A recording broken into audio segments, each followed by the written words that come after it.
coming to you from Charlotte in North Carolina. So just to go over the agenda for today, first of all, we're going to meet the guest speakers. After that, we're going to talk about college sports in the United States. Then we're going to talk about who we are at Toir and what we do. And after that, we open the floor to any questions. And from there, we can talk about next steps if you think going to play sports in the United States might be the right route for you. So meet the speakers. First of all, just introduce myself briefly. My name's Conor Marr. I am from Wexford and I played at the NCAA Division 1 level as a midfielder. We also have Ian on the call. We'll give Ian the chance to talk and introduce himself later, but Ian is also, he was a coach at the NCAA Division 1 level on the women's side, some of the best teams in the country. And he is originally from Dublin in Ireland. So just a little bit of background about myself. So I'm from Ballygard in Wexford. So Ballygard is a small village just outside of Gorey. So I went to St. Peter's College for secondary school, which is in Wexford town. And I played for Calaina Wanderers growing up. And then when I was 15, I joined Wexford Youths. So I played for Wexford Youths all through underage level. And then by the time I was in fifth year, I was involved with the first team. By the time I was in sixth year, I was with the first team, starting to get a few cup games. And after I took the leaving then, I decided to go to Winthrop University. And Winthrop is in South Carolina, so in Rock Hill in South Carolina.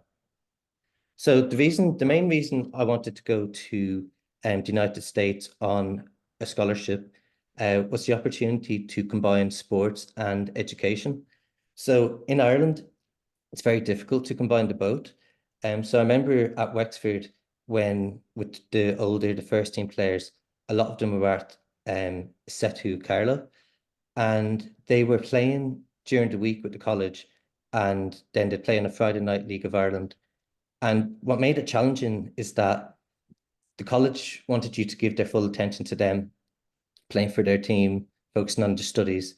And Wexford obviously wanted them to give the full attention to the League of Ireland side. And I remember some conversations that the manager had with some of the players who would play, say, on the Wednesday for the college and then be ruled out for the Friday night game. And I remember they said to them, like, you're going to have to choose what you want to do, whether it's League of Ireland or whether to keep playing at the college level in Ireland. And I found for someone that wanted to play at the highest level I could possibly play, but I also wanted to have my education. When I heard of the opportunity in the United States and how they're able to combine both, I found that there was an opportunity that I wanted to jump at. So the main reason that they can combine both is because at the beginning of the semester, the coach will set his training schedule for that semester, and you will then meet with your advisor. So whether it's your academic advisor or your athletic advisor, and you can then set your classes around when your trainings are. So for example, if you're training in the morning from 7 until 11, you can put all your classes in the afternoon or even the evening. So there's no direct conflict, and that's really important. So everyone's kind of on the same team, like you're representing the university, your professors want you to do well in the sport, your professors are going to watch the games. So it really makes it easy to combine both and kind of continue to play at a high level for the next few years. Also, so new opportunities. So I was looking for new opportunities. I knew that I was below the level of being a professional footballer, going across to England or even top level League of Ireland first team. I knew I was below that level. So I was looking for new opportunities, and I'd never actually been to the United States before. So I was kind of taking a bit of a chance there. So yeah, the first time I land in Charlotte was the first part of America that I've seen. And yeah, so this is one of the reasons I wanted to go to have a new opportunity, and that's what I did by coming to Winthrop University. So just to show you where Winthrop University is. So as you can see on the map, we have North Carolina, South Carolina. So Winthrop is in a city called Rock Hill. Rock Hill is just on the border of North Carolina and South Carolina. And so they play in the Big South Conference. So just a bit about the daily schedule as a college athlete. So as I said earlier, your coach is going to set the schedule where you're either going to be training in the mornings or the afternoons. So we often had weights in the morning. So you'd have an hour strength and conditioning training. You would have your own facility as athletes, and you would go in there with a trainer that's specific for you guys, and they will put on a program to align with your training and to align with the season. So the season in college soccer, you're in the fall season. So you play in the fall, and in spring, it's off season. So during the spring, you're in the gym more often, and during the season, it's more kind of preventative care. So you kind of you're more kind of injury prevention. After games, you're in there for recovery. So after your weights, then you'd have training. So you could go out to, it could be 2 hours training with the team. After that, it's up to you, whether you want to do any rehab with athletic trainers. So you have, again, you have your own room for the athletes. The athletic trainers will do whatever you need. You can get any rehab, you can do ice baths, hot baths, whatever you need there. After that, you could have a team meeting. So for the team meeting, you mostly, if you had a game on the weekend, most of the team meeting would be preparing for that. So they would break down the game. You'd be watching maybe your last game and what you did well, what you didn't do well, and that's what you talk about in the team meetings. From there, you'd have lunch. One of the best things about being a student athlete is when you come over to the United States, you're particularly in soccer, you're joining a roster of say 30 people, and that automatically means that you have 30 friends as soon as you land. So for lunch, generally all the athletes will sit together.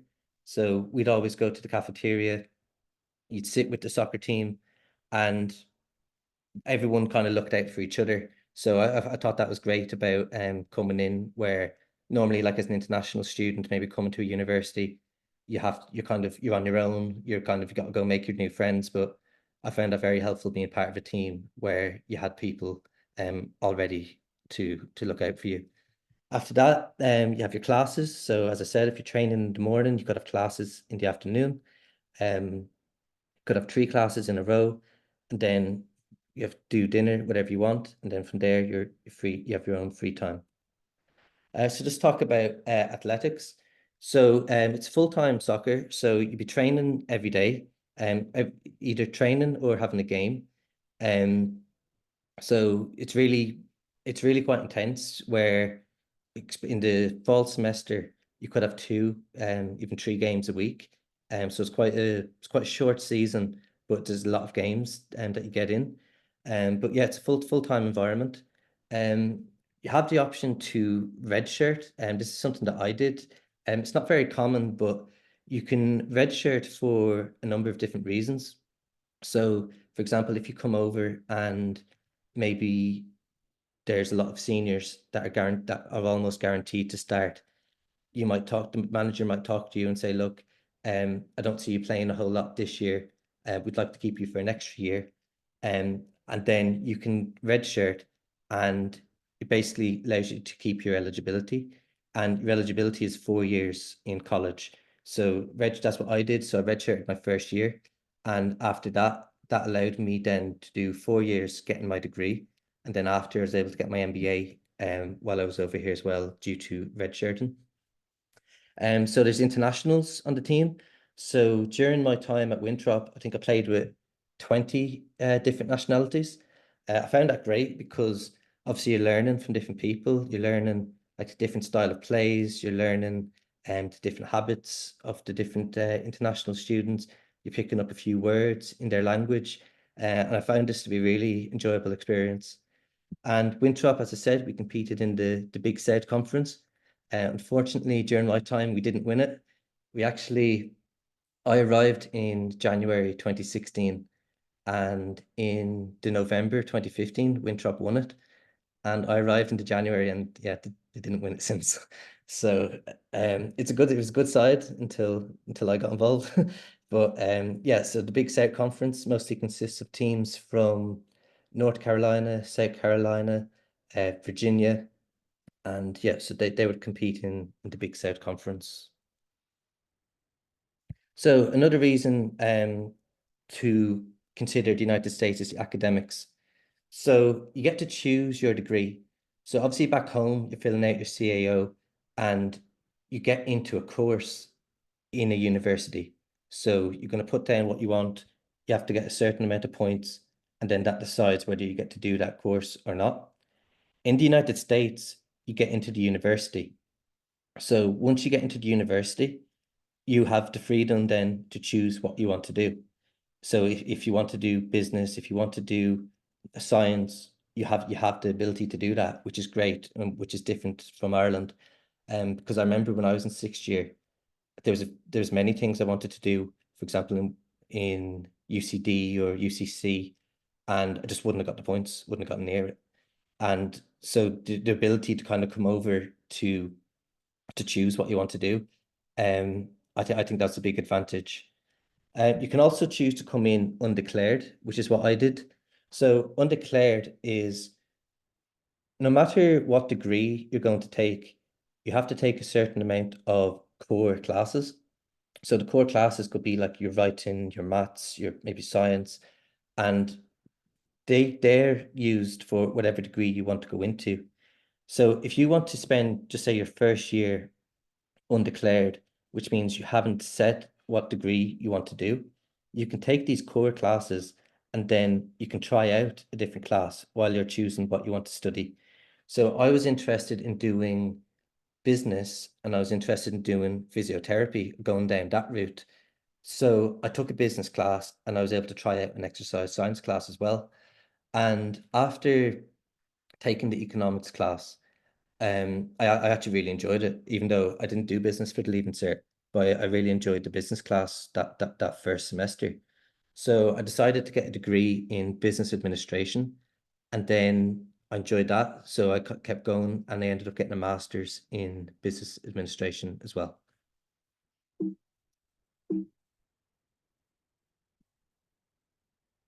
Okay. So just to talk a little bit about the US holidays. So, first of all, you have spring break. Um, so spring break is obviously in the spring semester, and you have a week off to do or go wherever you want to go. So I had a teammate that was from Toronto. So once spring break, we went up to Canada in Toronto, and we spent a week there. And if you remember on the map that I showed, so where we are in South Carolina, it's two states up from Florida.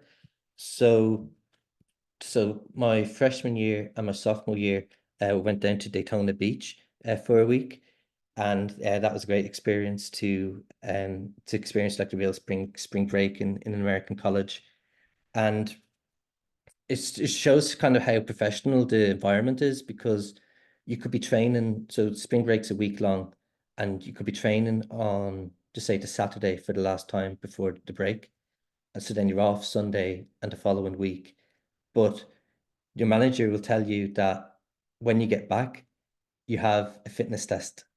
So we're often to say we're due back the following Sunday. We'd have a fitness test and a really hard one as well. So it's kind of to make sure that you could go enjoy yourself, but not too much. So for the summer, you get 3 months off in the summer, and again you can kind of choose what you want to do. So I went home a few times and spent my summer. I trained Wexford let me train with them for the summer just to keep fit, and just picked up different jobs back home. And I also played in what was the NPSL. So that's the fourth tier in US soccer. So you have that option as well as a college player, so that even though your playing semester is short, just say August until just say end of November, if you do well, you have the option to play in the summer, which could start in say May. So then your season is now May until the end of November. Um, but that's up to the player what they want to do if they want to come. I found it great because you get to see other parts of the United States that you wouldn't have got to, just say if you were just playing in your conference. So I loved it and would recommend it to anyone that's considering it. And then you have Thanksgiving, which is the end of November. So oftentimes you'll have your American teammates. So we were invited then to go to like the different houses. So I had a friend from Atlanta in Georgia, and one Thanksgiving, I went to home to his family, saw an American football game. So I think it was Georgia versus Georgia Tech. And yeah, that was a great experience for a college to see 90,000 capacity for a college American football game. That was a great experience. And for Christmas, again, it's up to you. You can stay. I personally don't think you can beat Christmas in Ireland. So I always go home for Christmas in Ireland whenever I can. So again, that's a month off, so it's up to you what you want to do there. So while you're in the United States, you're allowed to work on campus. So I had a few different jobs. So first of all, I was an economics tutor. So that first class that I ended up trying out, I ended up being a tutor for it. I was an admissions assistant, international ambassador. So that's basically just welcoming new students from different countries and kind of advising them how they should make the most of the opportunity, how to settle in, um, what to do, what not to do. So that was my role as an international ambassador. And then I was also a business operations graduate assistant. So during my MBA, I was working on campus for the business operations of the dining halls and at the residence life. Just to show you the facilities then at Winthrop. So this was the basketball stadium. So Winthrop, the basketball team won the Big South Conference, I think twice while I was there. And that was great to go watch because it was always a full house. There's some really, really good talented players. And what happens with athletes from all the different sports would come and get behind the basketball team. So that was very enjoyable. And this is a soccer pitch here, Eagle Field. Um, yeah, you have your stands here on the pitch. Normally you have your video, you have a few maybe from ESPN, or you have your own guys recording the game. And yeah, so that's where we played our home games. Okay, now I'm just going to pass this on over to Ian. So yeah, thank you, Ian. I'll let you introduce yourself now. So cheers, Connor. My journey is my journey is a lot different. Obviously from Connor's. I I'm a lot older, right? For one, right? So I'll go back into probably the early '90s. I had an opportunity to come over to United States on a scholarship, and it was at St. John's University in New York. And went at the time I was playing League of Ireland. I was playing at Longford Town, and it's crazy when I think back. Stephen Kenny, who again now has just left the Republic of Ireland, was the manager of Longford Town back at the time, and he was probably one of the youngest ever League of Ireland managers. But did my SAT, the exam that you would do as your entrance exam to get over here to the States. Got my results, etc. And again, it was going to cost St. John's X amount of money for me to move from Ireland over to the United States. And unfortunately, at the last minute, or fortunately, it didn't work out. They found a localized goalkeeper that they brought in that cost them a fraction of what it potentially would have cost to bring me over. So from that, it was, yeah, I was very disappointed. I was very good. I was even more disappointed because a year later I went and watched them play in a national final that they won, Division One national championship, and I'm like, oh my goodness, like I could have been part of that piece. But you know, things happen for a reason, right? So I continued in the League of Ireland, went over to England, spent a little bit of time at Brentford, came back home to the League of Ireland again, went from Longford Town into Home Farm, and then, the itch was there. Can I get back over? abroad, ended up over in Scotland. And to be fair, I got into a situation. I was at Air United for a little while, then into Queen's Park, got injured, and started my journey as a coach. While I was injured, got into with the Scottish FA, doing like the most basic of coach education, right? So I got my D, got my C, etc. And everything that you do in life is all about relationships, right? Whether it's you now wanting to come from Ireland over to the United States, etc. Building upon those relationships is what opens up these doors. So as I was doing my coach education piece with the Scottish FA, the tutor at the time was like, "Hey, would you like to get involved in some coaching community work with the Scottish FA? I know you're injured, etc." So it sort of snowballed from there. I got into the women's side of things in Scotland. The goalkeeper that I was working with just happened to be the Scottish national team goalkeeper on the female side, and I got brought in with the Scottish national team, and that was probably about 2003, 2004. In between these little bits and pieces, yeah, I've always had that. Oh, I want to come home. I want to come home. Ended up getting in with Glasgow Celtic, and obviously being Irish, growing up, you're a Celtic fan, but to get the opportunity to go in and work under two unbelievable managers in Martin O'Neill and Gordon Strachan, and at the time, rest his soul, Tommy Burns was there, like absolute mentors that I had in the coach education type of piece, that I just had that itch, oh yeah, I want to see how can I progress as far and far up the ladder as a coach now. So got the call from the Football Association of Ireland, and it was a move back home. And that came in 2007. And, we all know, I can tell you exactly where I was the day the markets crashed over here in America. I was with the Republic of Ireland schools national team. We just played Northern Ireland on St. Patrick's Day. And I remember coming out of the ground and listening to, turn on the radio and hearing, oh, the first bank in America has crashed. And I'm like, oh, and at that, I've moved from Scotland, I moved back home to Ireland, I'm never moving again, got my dream house, blah, blah, had everything put in place. But again, you're there, well, what happens, and you're exploring different things. And I'd been over and back to America. That person who was my coach education mentor with the Scottish FA became the assistant coach at Dartmouth College. So it's Dartmouth is a top Ivy League school up in the northeast of America.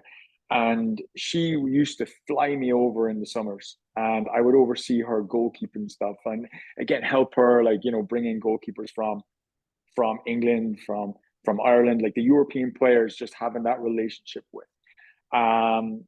Did that for a couple of years, and then obviously I'm playing futsal. When you're working with the FAI, you're not allowed to play League of Ireland soccer anymore, right? It was their rule.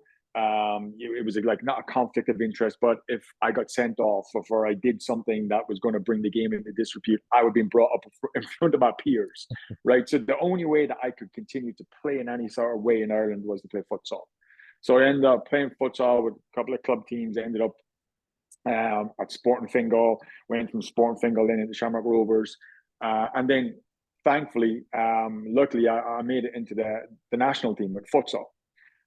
So, went abroad, played with the Masseys, Dane and Zane Massey, who just, League of Ireland, Bray and Dundalk. So built those relationships, etc. But it all came crashing down. Obviously, Mr. John Delaney was the head of the FAI, and things were not really working out. And I had the itch to come to America because I just got that taste for it. And again, started looking for coaching jobs over in the States. One opened up, and this is great that Connor is spoke to you about. Again, there's different levels of everything over here, right? So being coaching Republic of Ireland national teams, working with the goalkeepers, playing on the futsal national team, over and back to America, coaching job opened up at Central Michigan University. I didn't know where Central Michigan University was. And there was a guy that worked with me from Waterford within the FAI who was married to an American girl from the northeast of America, from around the Boston area. And we were in, it was January 2011. We were in with the futsal team. We were playing the European Championship qualifiers. I had applied for the job at Central Michigan. all of a sudden it was like, we'd love to speak to you for an interview. I forwarded them to Paul Cleary, and I was like, Paul, what do you know of where is Central Michigan? I know it's in Michigan, but what can you tell me, explain to me about this university? So we went to train, come out of training, and my phone had blown up, and he was like, yeah, I know this guy. I know the head coach. I can have a word if you want to get over to America. And I was like, absolutely, absolutely. So end up coming over to Detroit, flew into Detroit. They picked me up, brought me about 2 hours north of Detroit, snow everywhere. And I'm like, all right, okay, but got to see the facilities. And as Connor said, when you come over here, like, there's nothing like it back home. And so, like, you look at Winthrop, you look at Central Michigan, their class is a mid-major Division One university, and the facilities that they even had just blew my mind. You know what I mean? Like, you'd been to different professional clubs and this and that. We played England at Burton on Sky Sports, beat them to win a centenary shield with the Republic of Ireland schools international team, and these facilities would blow Burton out of the water. And so, like, everything just, I was sold. So came over to Central Michigan in 2011 and spent 2 fall seasons there. And again, relationships. Played against the University of Kentucky in my first fall. And every time we played against a team from a different conference, Central Michigan were in the MAC, the Mid American. University of Kentucky are in the Southeastern Conference, the SEC. Would always talk to all the coaching staff. So fast forward a year and a half later, we were pretty successful at Central Michigan, went to the NCAA tournament. I got a phone call from Kentucky saying, hey, we've got an assistant position open. Would you be interested? And I was like, absolutely. Absolutely. Number one, the weather was night and day. You were moving down into, what you would call the southern part of America. I left Central Michigan on the last day of April, and there was still snow on the ground. And I started on the 1st of May in Kentucky, Lexington, Kentucky, and it was 79 degrees when I woke up at 6 o'clock in the morning to head into the office. The difference.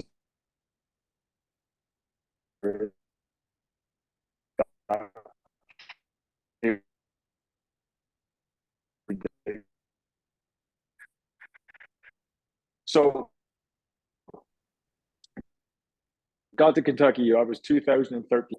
You winning your league, winning your conference, and then playing in the Champions League. You're playing against the best of the best from all the conferences around America, right? So that year, for 2013, we got to the last 32 in the country. We lost to UCLA, and UCLA is one of the top universities on the west coast of the country. National team players, both on the men's and on the women's side. We end up losing to them at UCLA in the 32, and they went on to win the national championship that year. The following year, 2014, we get through our first couple of rounds, and then we end up playing in the Sweet 16, where we lose to Virginia at Virginia. Now, go and do your history. Virginia on the women's side and on the men's side are absolutely legit. Massive, massive school, huge resources. They go on to the Final Four after they beat us in the Sweet 16. Fast forward to 2016, I became the head coach at the University of Kentucky. And to try and explain, so I spoke about the facilities, etc., at Central Michigan University. The University of Kentucky, and within that conference, the Southeastern Conference, they were known as the Power Five massive conferences based upon football. Right. So Connor mentioned the basketball stadium at Winthrop. The basketball stadium was a sold out stadium every single time the University of Kentucky played. There's 25,000 people go and watch the basketball team play. The players only go to the University of Kentucky for 1 year, freshmen. So it'd be like you leaving Ireland, coming over to America. They stay for 1 year and go straight to the NBA. During the NBA lockout, you're over near the basketball facility, which is always under lock and key. There's LeBron James. There, you can start naming off, like Anthony Davis played at Kentucky. You can Carmelo Anthony. You can start naming off all these players that come through the university systems over here to go into the pros. So Kentucky then from 2016 all the way up to October, November 2021. That's where I spent my time as a head coach. And again, you're talking about you're inside it's not a real world, but this is the opportunities for, and what I mean by not the real world, when I tell you about the resources, the opportunities for you guys to come over. Kentucky has a men's program and it's got a women's program. The men's program is ranked top 10 in the country, right? You travel to your away games in a private jet. That is how ridiculous it is. Like you don't go through security. You just go straight onto a runway on a bus. You get onto this private plane, private jet, and you fly to your destination, to wherever you're going to play. The plane waits for you.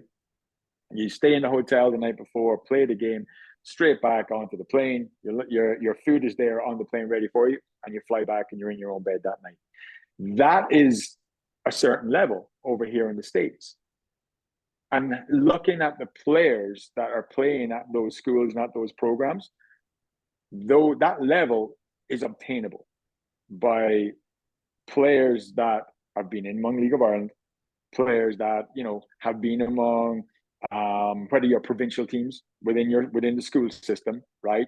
Whether you're part of the school's international team, these opportunities are there, right? So again, there's a fit for everybody, and we'll go through all the different levels from your Division 1 down to your junior college.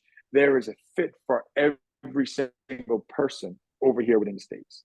So from the University of Kentucky to where I'm at right now. So currently I'm working at a club as the director of the club within Charlotte. It's called Charlotte Soccer Academy. So when you think about club soccer back home, obviously you all play it, right? So you're among it. And you think about the numbers of players you've got within the club.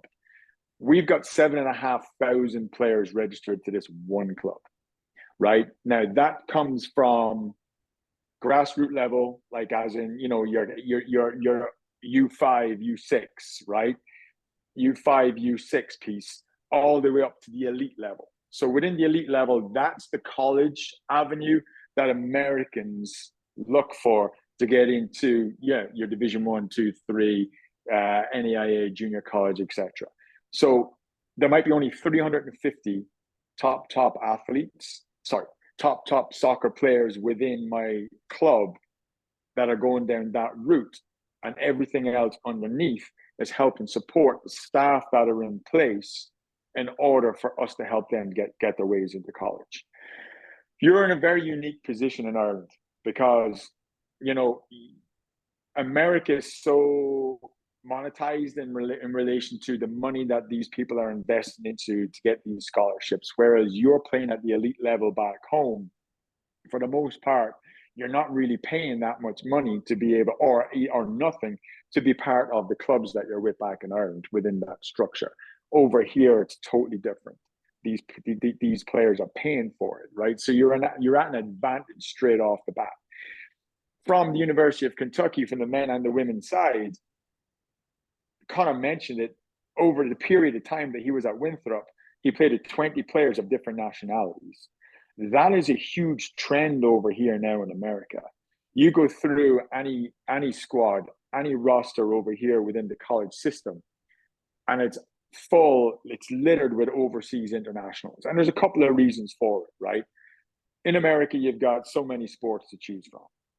And football, but soccer over here is, again, you go back to that piece, you need to have money to play it over here in the United States, right?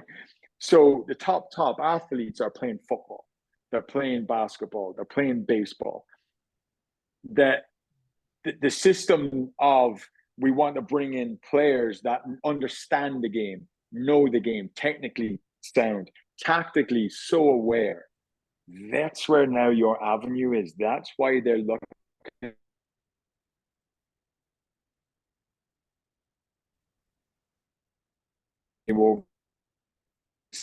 because realistically, nothing really in between back home that's going to be the super sports. So if it's either or, as you're growing up, you're going to go down the avenue of choosing just the one. And no doubt that that's been the soccer, that's been the football. So you're at such a huge advantage now based upon how universities are going about their recruiting piece. So a lot of my budget at Kentucky, I would go back home. I would go into the Scandinavia, I would go into like Germany, the Netherlands, etc. That's where we would recruit from because we knew the level and the standard of players that we were getting, both tactically. I can't I can't stress how much that tactical piece is so important. That's why Connor's company exists now, bringing players from Ireland across the water over to the States because you know the game inside out. Again, in America, they've got maybe 10 different sports that they play. And sometimes the only difference between a player from the United States and a player from coming from overseas is the athletic piece, right? They might be faster, right? But put a ball at their foot where you're very tactically and technically astute, that's where they struggle. And that's why your knowledge of the game absolutely supersedes what comes from 9 times out of 10, the American player over here. I want to go back to national championship winners, right? There's a small D1 school in West Virginia, just across the border from me when I was in Lexington, called Marshall, right? And they became famous for a tragic accident with their football team many moons ago when they were flying back from a game, and unfortunately they went through a storm and the plane crashed. That school 3 years ago won a national championship in men's soccer. And if you were to into back home, right, or even put it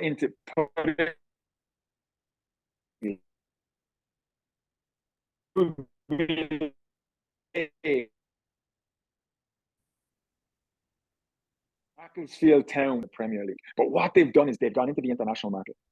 And they had a squad of, say, as Connor mentioned, maybe 30 players. And out of those 30 players, I want to say 28 of them are overseas internationals.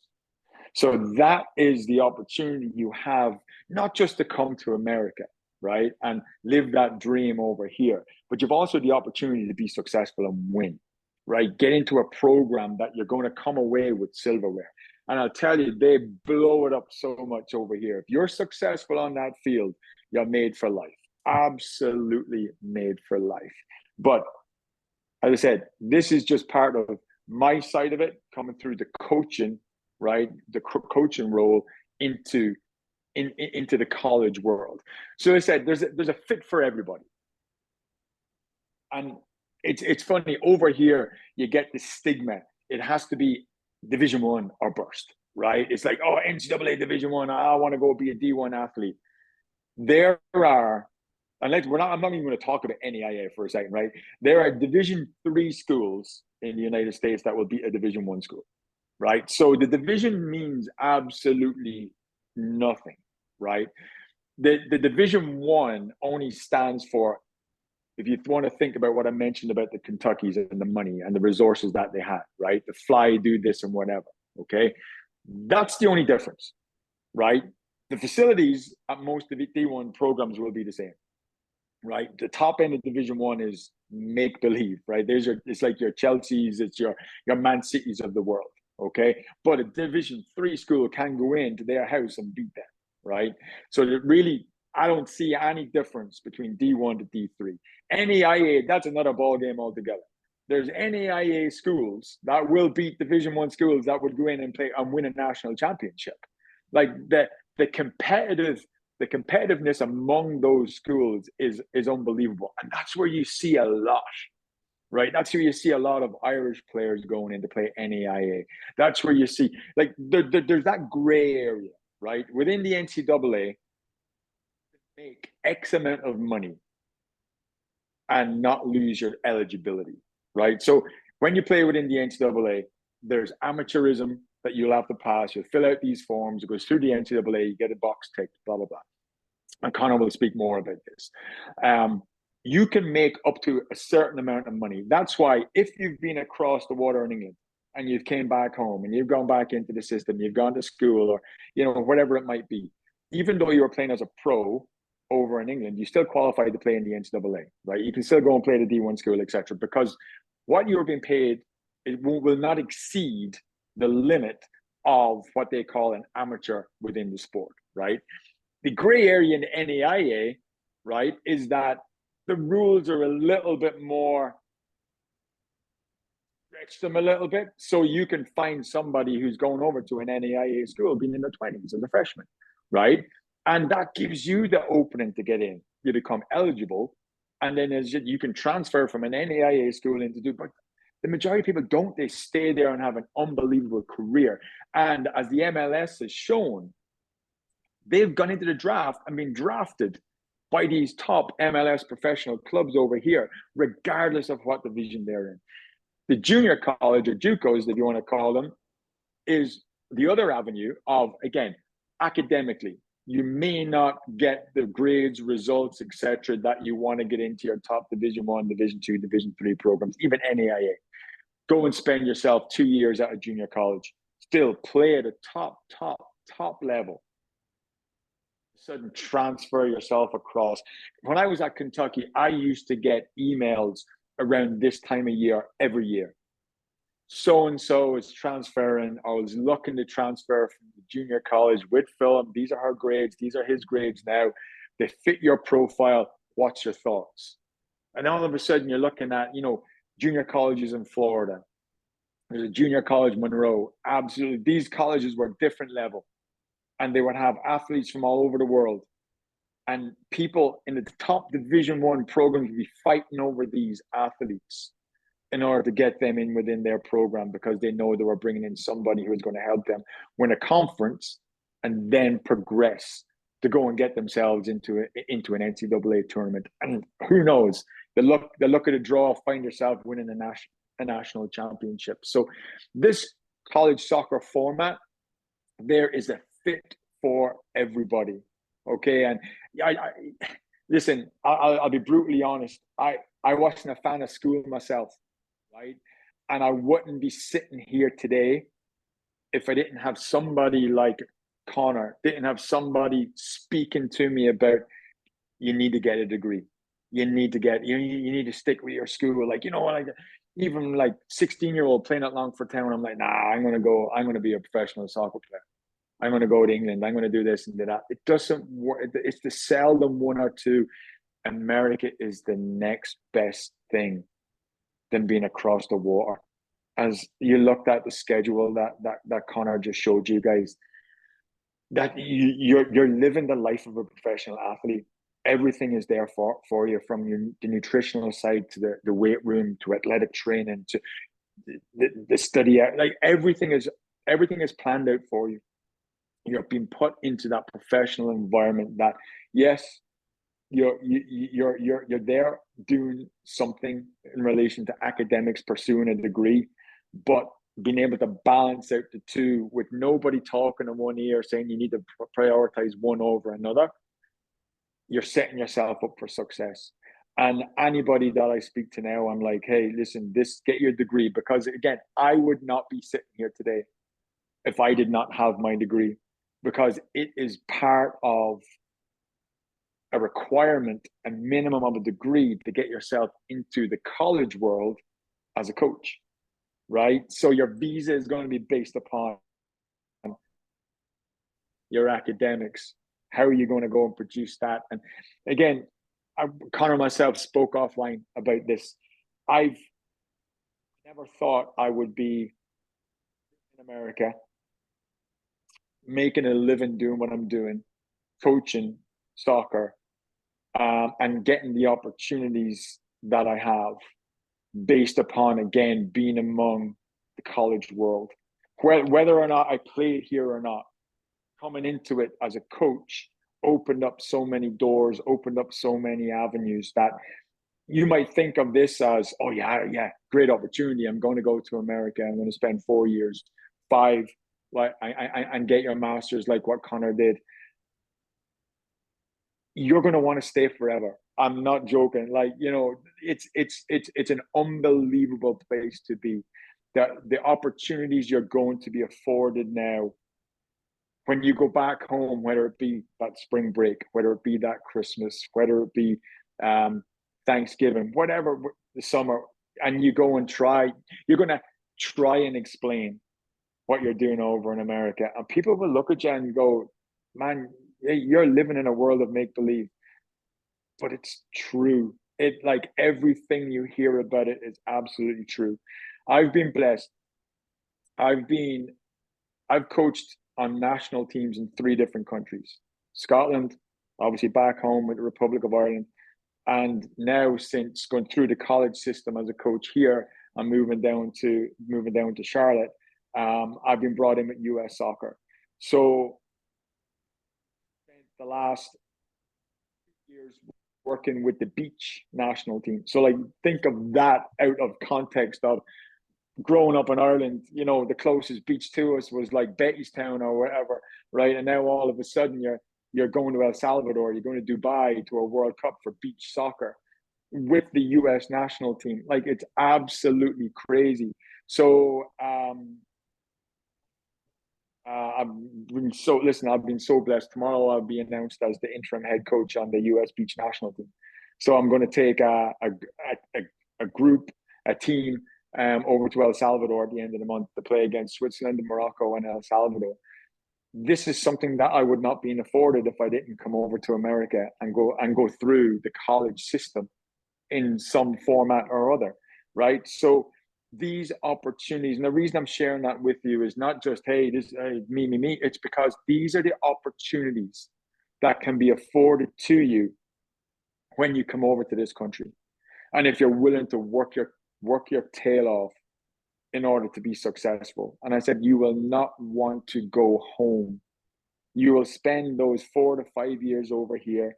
You'll make so many close friends, regardless. All these doors will open. As I said, creating those relationships from me back in 2000 and whatever when I moved to Scotland, creating that relationship with that one person that did that coach education for me that day in Glasgow has led to me sitting here on this Zoom right now with you guys because she's the person that gave me my first taste of coaching. She's the person that gave me my first taste of America. She's the person then all of a sudden, oof, I have that desire to go over and get into the college system over here as a coach. And then from that, obviously things snowballed from there. So when I got the call from Connor to get involved with his company and to be an assistance to people, male and female players from back home, to find the right fit for you all to come over to the States. And it was a no-brainer. He didn't even have to sell it to me because knowing what is there for you, the experiences that you're going to be afforded, you can't put a price on it. It is priceless, and I'm really looking forward to your journey with working with Connor and his company, and obviously assisting you guys in whatever way I can. Brilliant. Thank you, Ian, for the background and the high-level overview of college soccer in America. It's fantastic insight to be able to give everybody today. So just to tell you a little bit about Toir now and what we do as a company. So we're a team of coaches and former players, and we have over 300 years of experience in college athletics. So we pride ourselves on looking after players before, during, and after their college careers.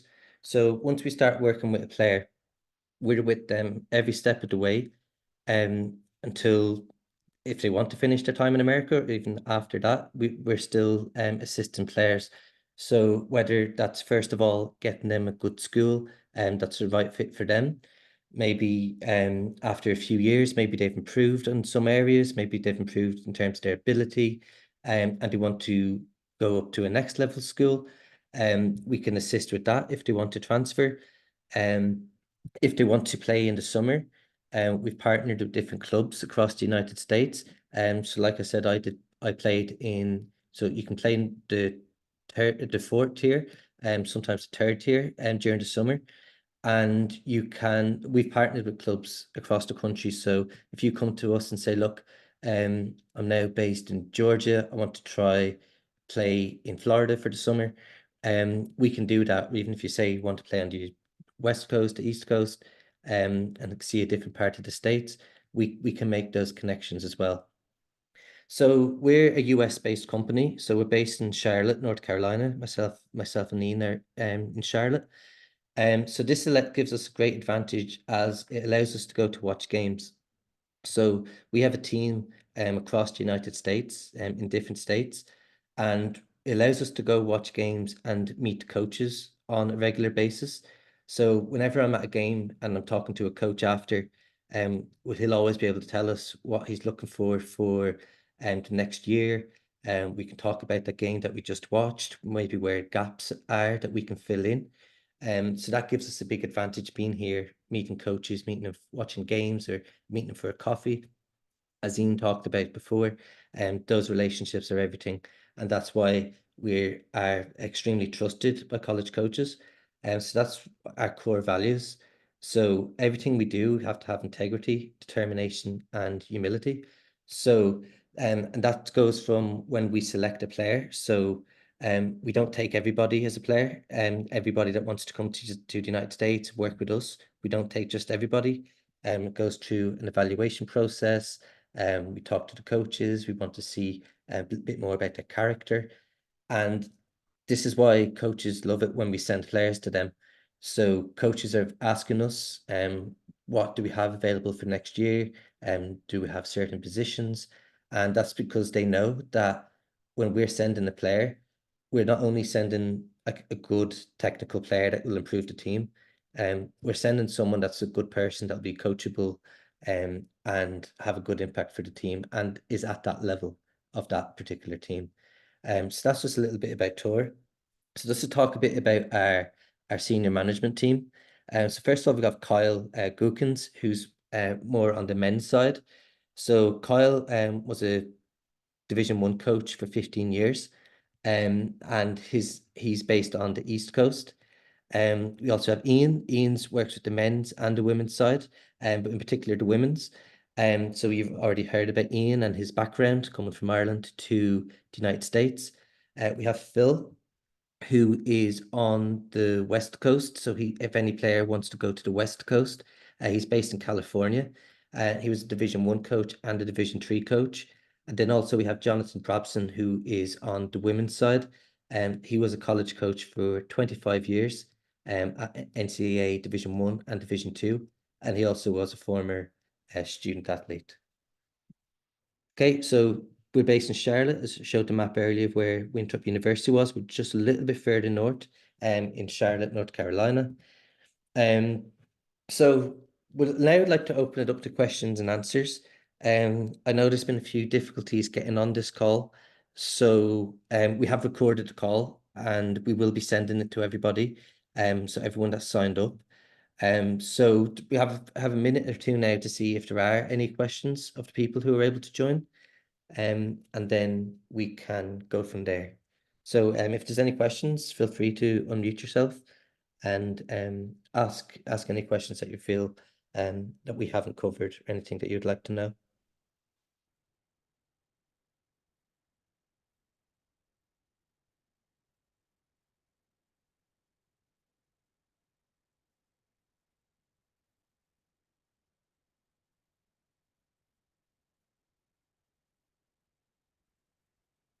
Okay, so thank you. So thank you for listening to the call, which most people will be listening back to. If you're interested in learning more and seeing, first of all, if you're eligible to play in college, if you'd want to scan our QR code now or visit our website, you can take a free assessment to see, first of all, if you're eligible to go and play in college. And after that, we can talk about the next steps um, to assist you on that journey. So yes, so we'll wrap it up here. Thank you everyone for listening. Thank you for joining and learning more about myself and Ian's background and about our company. So yeah, hopefully you will take the free assessment, and we'll be in touch with everybody in the next week. And yeah, looking forward to hearing from you all. Okay, just one second, I've got a question. Okay, thank you, Creona. Um, if you want, we can leave it just I'll stay on for another minute. And if any other questions come on, yeah, we can answer it. But yeah, we'll be on for another minute. Apart from that, thank you for joining the call. Thank you for your time, and happy Mother's Day to everybody back home. Thank you. Hi Connor. Sorry now. We came on a little bit late, so we just missed the beginning part. Okay, no problem. Can I just ask you kind of grade wise, what kind of grades like Kieran is fifth year, so I'm just kind of wondering kind of grades wise, what should he be working towards? Okay, I'm not sure, Ian, were you able to stay on the call? Yeah, I'm here. Yeah. Okay, would you like to take that one, please? Yeah, absolutely. Probably the easiest way to start it off is, where are his grades at right now? Okay. Well, I suppose he's higher level in all of his subject areas, and look, he's performing quite well at the moment. So I suppose he's only kind of mid fifth year now at the moment. So it's just to have an idea where he needs to be pushing himself towards. Yeah. So a couple of things. So as he's going through this process, he's going to have to do an SAT exam, right? So basically, it's like an entrance exam into the United States. And within that piece, there's a minimum, there's a maximum. Once you're hitting around probably the 900 mark in that, to 1,000 mark in that shouldn't be a problem. Then here's the other piece, right? Every university, from what you've just said, I wouldn't have a concern at all about him getting into the United States. If you are doing ordinary level and you're averaging a C, right, that would probably get you in under the NCAA eligibility piece, right? So the higher up you get academics, each school is different. So we didn't really talk too much about scholarships, right? So the scholarship at each institution over here, each school over here, can be broken down in many different ways. So whether it be all athletic, which means that the head coach and the team would make an offer for your son to come over to the United States and would put him on a full scholarship. That would be all athletic money, right? Now, let's just say, for an example, he's doing all hires. He's getting B's and everything. All of a sudden, he gets a 1,200 in this SAT entrance exam. Now that opens up the door for him to get some academic money also. That's huge when it comes to, let's say he's 50-50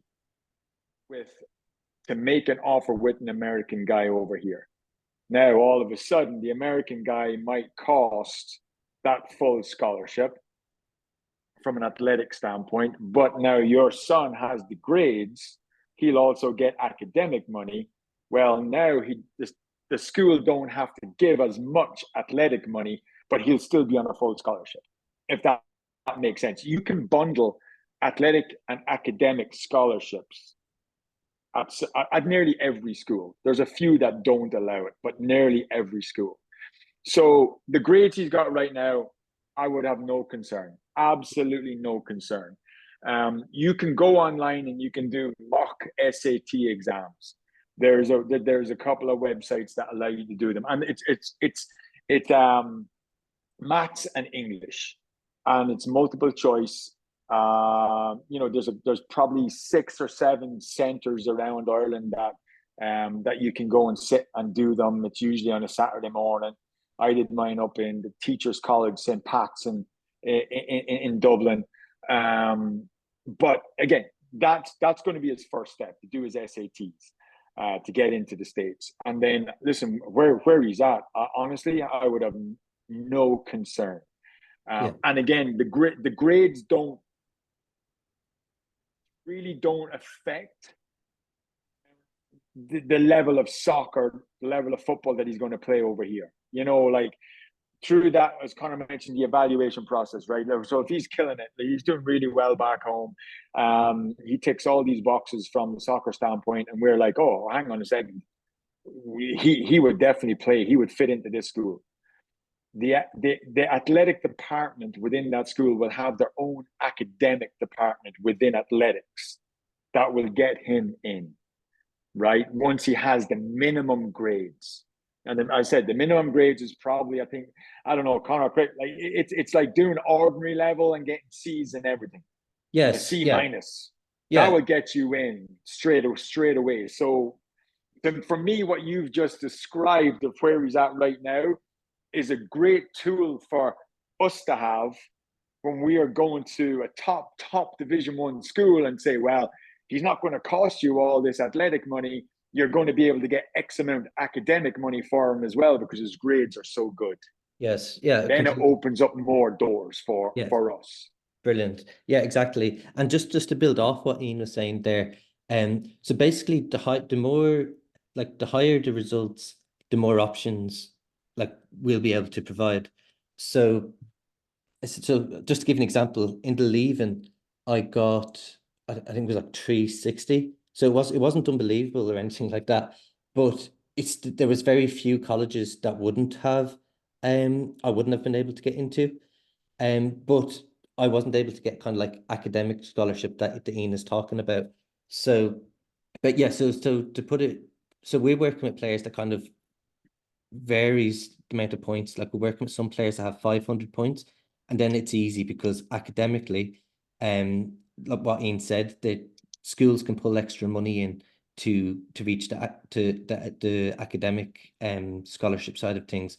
But then we're also working with people who have very low points.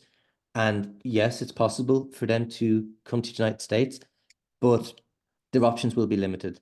Well, more limited compared to the person with the bigger points.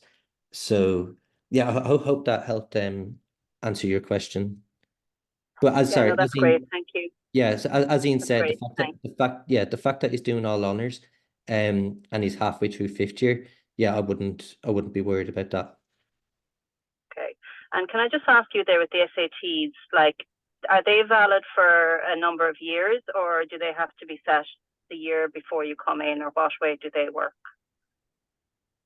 You can do them. So like it's one of those things, right? So let's say you go and sit it now and you get 1200. That will be your score moving forward. Like it'll never go down. You might say, oh, if I had another 50 points, that might get me an extra X amount of money at a certain school. Like, and you go and sit it and you only get 1100. Well, your 1200, it's always your top one. And again, like you're only going to sit it probably, I would say usually, I think I did mine in September, and I would have came into the school in the following August. So you can start them as early as you want and continue building up. You know, like over here, for example, you know, if you class the way it is back home, a junior over here would be like, you know, your second last year in school back home. And that's probably when a lot of them will start doing their SATs or like doing their exams would be their junior year over here. Yes. So being a 5th year would be the similar, starting maybe doing, you know, do a couple of practice ones now online, and then going into the beginning of your final year of school, do your first real one. Yes. One thing I will add is certain schools have got certain deadlines for admissions in relation to these academic scholarships. So like, for example, Kentucky for me, it was the 1st of December, right? So you could apply to school. So like a lot of the internationals that I brought in, I wouldn't have seen them until January. So it was past that 1st of December deadline. So it was January, February was really when, you know, those showcases or those assessment days would be back in Dublin, Scandinavia, or Iceland, where I would travel to. So I missed that December 1 cutoff. That December 1 cutoff is only for academic money. So the University of Kentucky said you had to apply the 1st of December to be eligible for any academic scholarships for the following August. So those ones that I would see in January, February, they might be very academic, but I wouldn't get any academic money for them because it's after the 1st of December. Registration or for the acceptance to get into most universities starts in the beginning, the very first day of school. So for the most part, it'll start the middle of August. You can start applying for these schools or these universities in America. And once you've got in and applied, you don't have to have your SAT done. All of a sudden, you can build up, or you can do one, but you can continue to do more to get a better score. So yeah. I would like going through this now with Connor. I would be the grades sound in great place right now. SATs, get a couple of practice ones online, and then when you're going into the beginning of the last year in school, I would maybe go and sit the first one and see where you're at. And then if you do need to sit it again to get, but again, the entrance piece, I honestly, off the top of my head, I couldn't tell you. I think maybe 800, 850 might be your minimum score to get in. But listen, if he's where he's at right now, you're easily talking in that 1,000 mark, that 1,000+ mark, and and again go back to no, I don't think there's an expiration date on them. There's always, you never lose your top score. Yes, yeah, and if you continue to do them, you can only go up.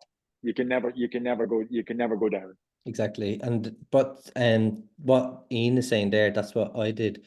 So obviously with the Irish Leaving Cert, if you want to take it again, you've got to wait for the whole year and repeat the whole year. But the great thing about the SATs is you can take it again 2 months later if you want to. Yeah. So I took mine twice because I wasn't happy with the first one. So yeah, it's like what Ian said, kind of take one, see where you stand, and if you need to go again, I mean that option's there. It's not too difficult to go again.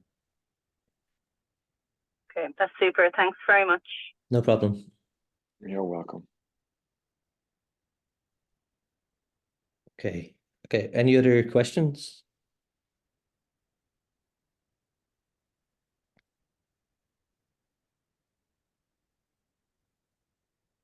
Okay, brilliant. All right. Well, thank you everyone for your time today. We'll be in touch with a way to do the free assessment. We've got the barcode here. We'll also be sending an email. So thank you again, and yeah, enjoy the rest of your night. Thank you. Bye. Thank you.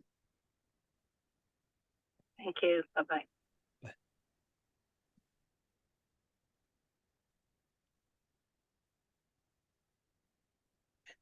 Let's figure out now how I can. There you go. Brilliant. Let me see. Pause.